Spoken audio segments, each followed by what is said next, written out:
Okey, dapat ya suara. InsyaAllah saya dah nampak lampu hijau, dan petang ni ada kaitan dengan bulan puasa kita, yang dianjurkan iaitu buah kurma. Tetapi ada soalan yang saya terima, kadang-kadang semasa sebelum bulan puasa dulu dah ada orang tanya, "Dok, tolong buat sikit tentang kurma." Kenapa orang soalkan sangat tentang boleh ke tak boleh makan kurma masa terutama sekali berbuka puasa ataupun bulan puasa ni? Boleh-boleh. So kalau semua dah bersedia, sila tekan like, tekan love, dan yang paling penting share.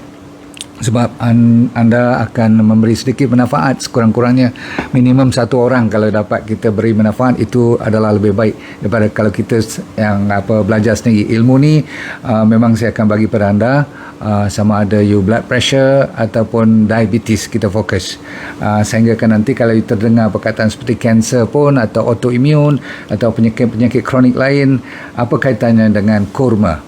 Baik, bismillahirrahmanirrahim. Assalamualaikum warahmatullahi wabarakatuh. Kurma, anda dah tahu kan, dia dah lebih kurang 5,000, 6,000 tahun orang dah gunakan yang dinamakan kurma ni, tetapi sebenarnya kenapa Rasulullah SAW menganjurkan sangat kurma, saya nak cerita malam ni atau petang ni. Tetapi bagi mereka yang diabetes atau blood pressure, tunggu sekejap.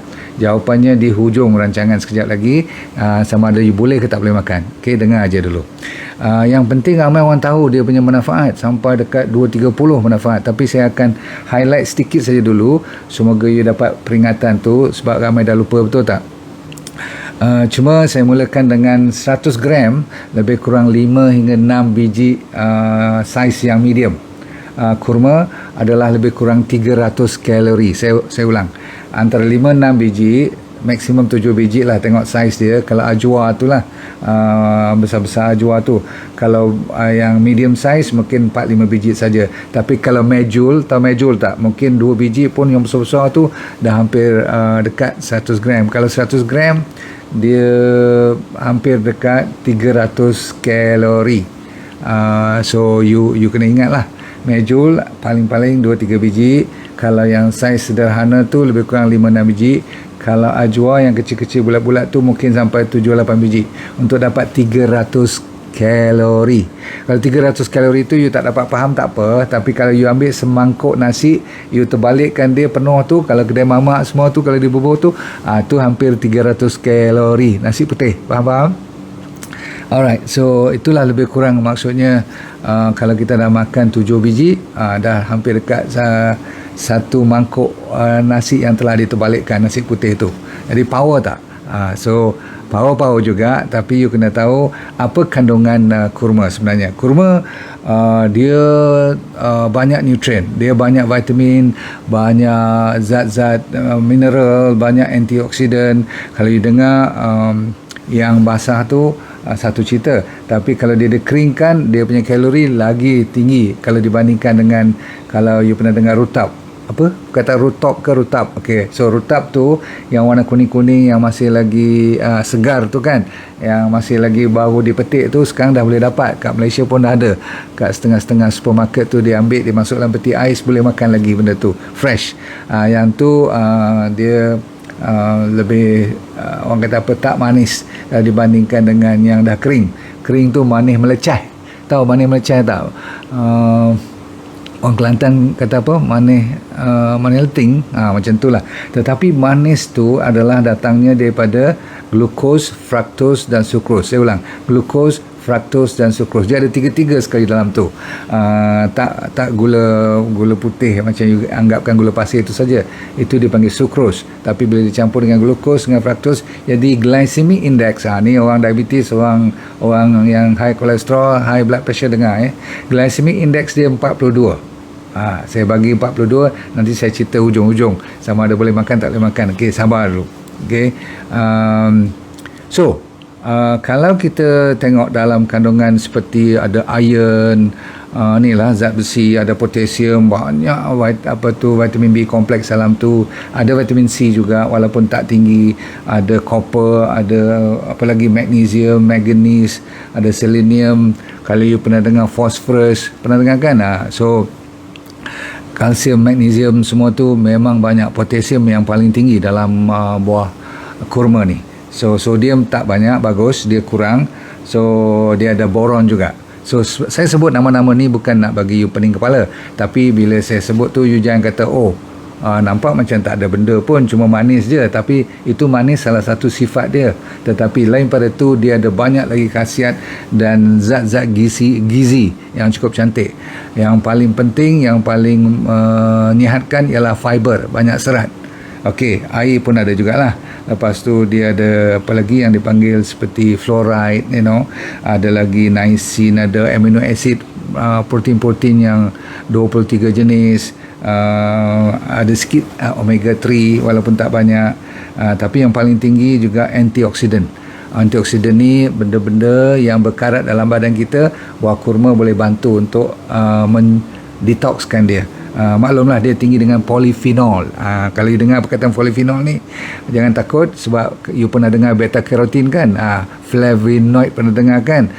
So phenolic acid semua ni adalah untuk menyahkan bahan-bahan yang senang berkarat, ataupun orang panggil free radical.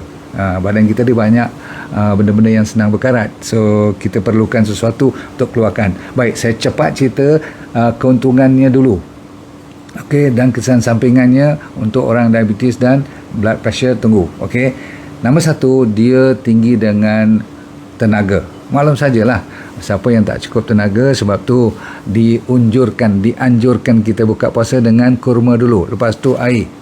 Kalau nak ikut aturan lah, kurma ikut angka ganjil 1, 3 atau 5 cukup. Kalau lebih daripada 5 tu saya rasa you dah mula tak faham nanti. Sebab apa saya kata tadi 300 kalori dah cukup dah tu, macam semangkuk nasi dah.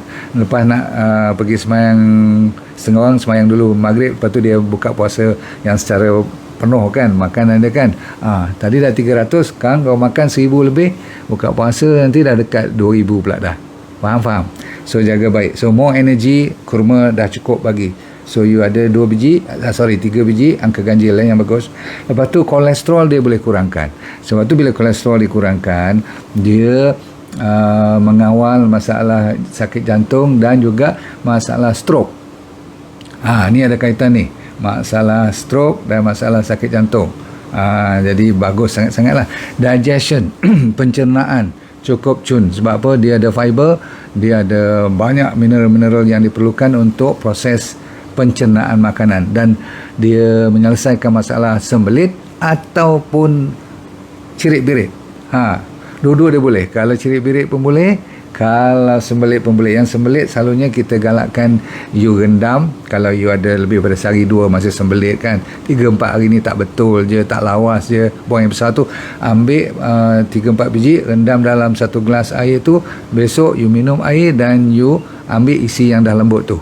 Amalkan tu 2-3 kali sehari pun tak apa, supaya senang. You buang air besar. Dan kalau diarrhea, tak payah buat untuk malam you nak rendam tu, tetapi apa you buat ialah you makan terus fresh. Okey. Lepas tu disebabkan dia tinggi dengan potasium, potasium, dan rendah dengan sodium, dia amat bagus untuk orang yang ada blood pressure. Saya dah bagi jawapan.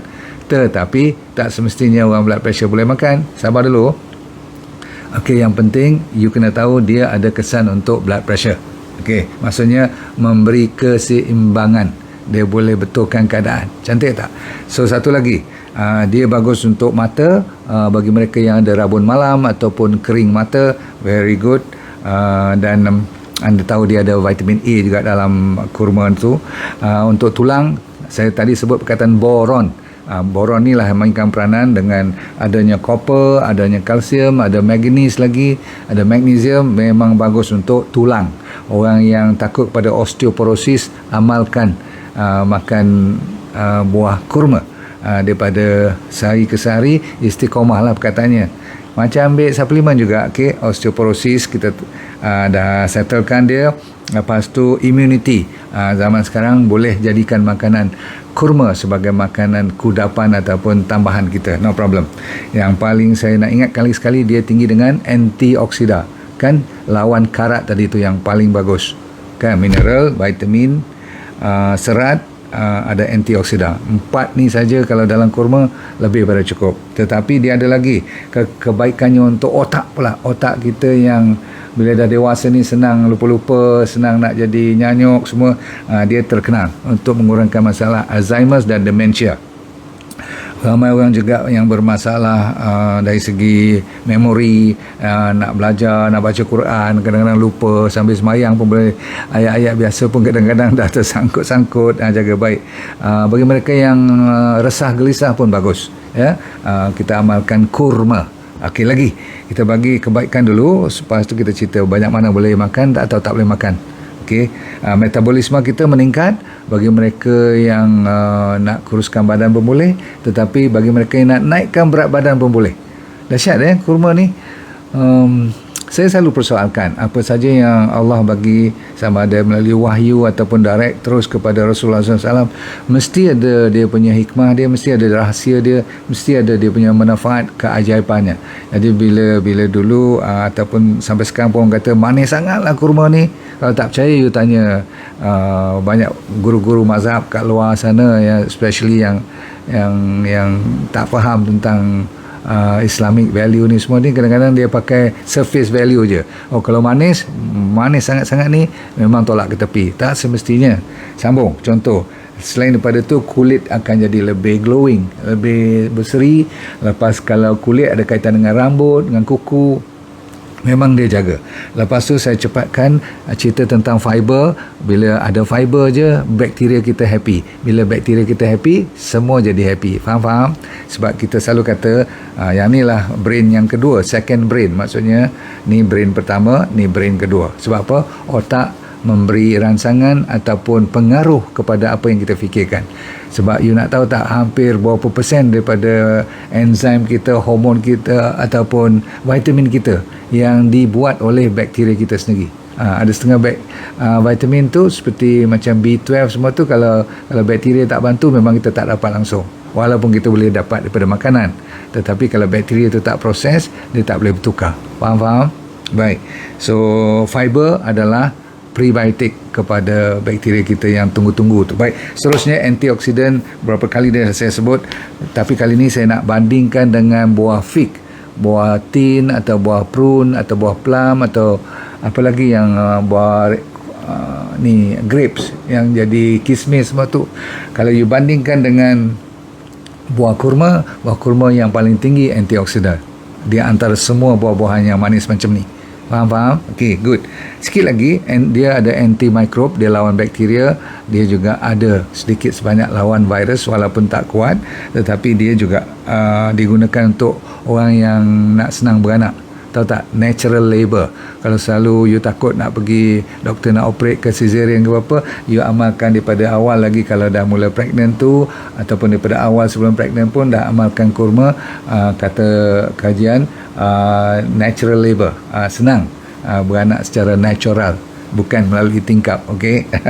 Okey, dan bagus juga untuk bayi pun. Bayi tu pun sebabkan kan dia ada iron, ingat tak, dia ada bahan-bahan yang boleh menyelamatkan baby pun sekali. Maksudnya bagi baby tu sihat.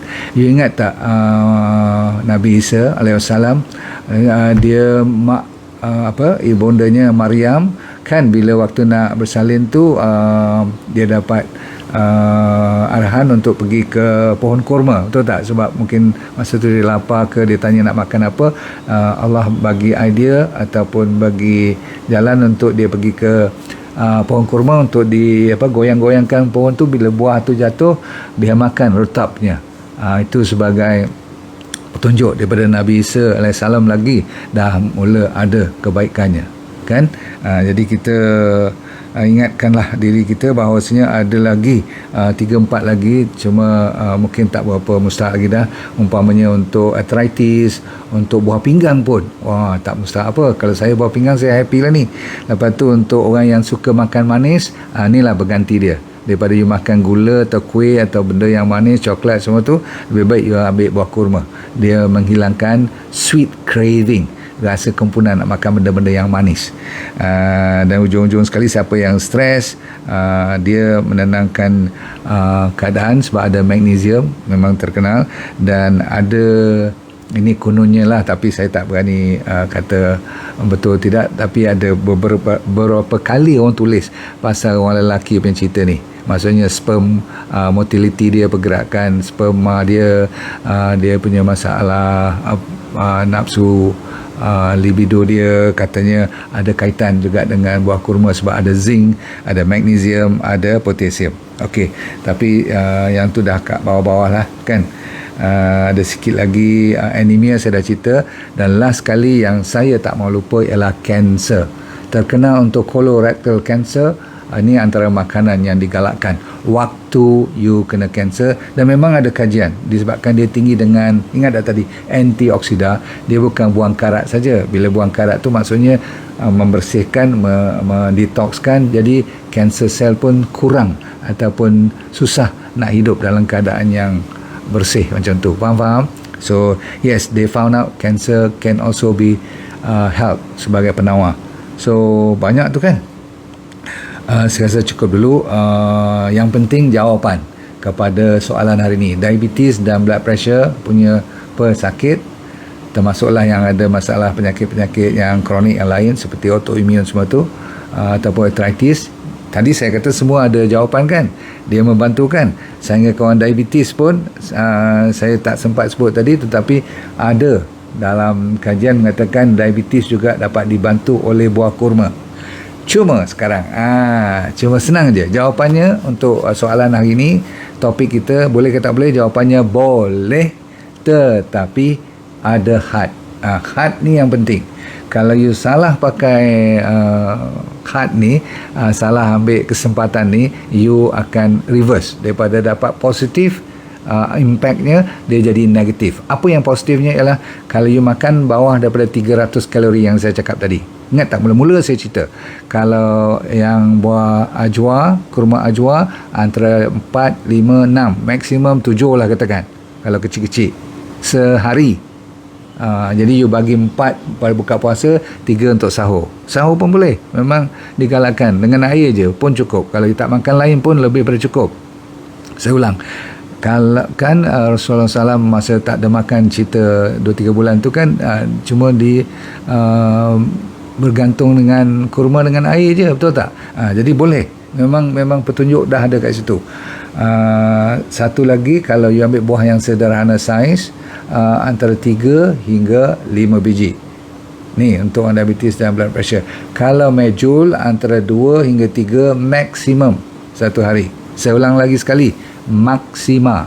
Maksudnya kalau lebih pada tu, you dah reverse. Sebab apa?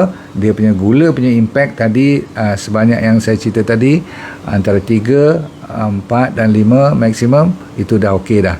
Okey. Kalau medjool saya kata apa, kalau besar sangat sampai lebih daripada ibu jari kita ni, dia punya makan sebiji dah kenyang, tak payah tambah lagi dah. Sebiji buka puasa, sebiji sahur. Kalau yang besar-besar tu. Baik. Jadi kalau lebih apa jadi? Kalau lebih kan, ingat tak, glukos, fructose dan sucrose, walaupun ni semua daripada buah, dan saya suka you makan benda-benda daripada buah-buahan ni, tapi untuk tujuan orang diabetes dan blood pressure ataupun penyakit-penyakit yang kronik, especially penyakit autoimmune yang lawan balik diri sendiri, psoriasis, rheumatoid arthritis, pernah dengar kan semua tu, ada IBS, irritable bowel syndrome, yang kembung perut semua tu, kalau boleh tutup ikut maksima tu. Lebih dia akan lawan, dia akan meningkatkan you punya gula, dia akan meningkatkan you punya insulin. Bila insulin tu dah mula mengamuk, dia tak akan menyihatkan you, bahkan dia menaikkan you punya glukos, you naikkan you punya blood pressure, semua yang panas-panas, inflamasi tu akan menyala balik. Faham? So semua jawapannya dah dapat. Sebenarnya jawapannya boleh, tetapi jangan lebih pada had. Itu saja. Dan kalau you nak amalkan hari-hari pun tak apa.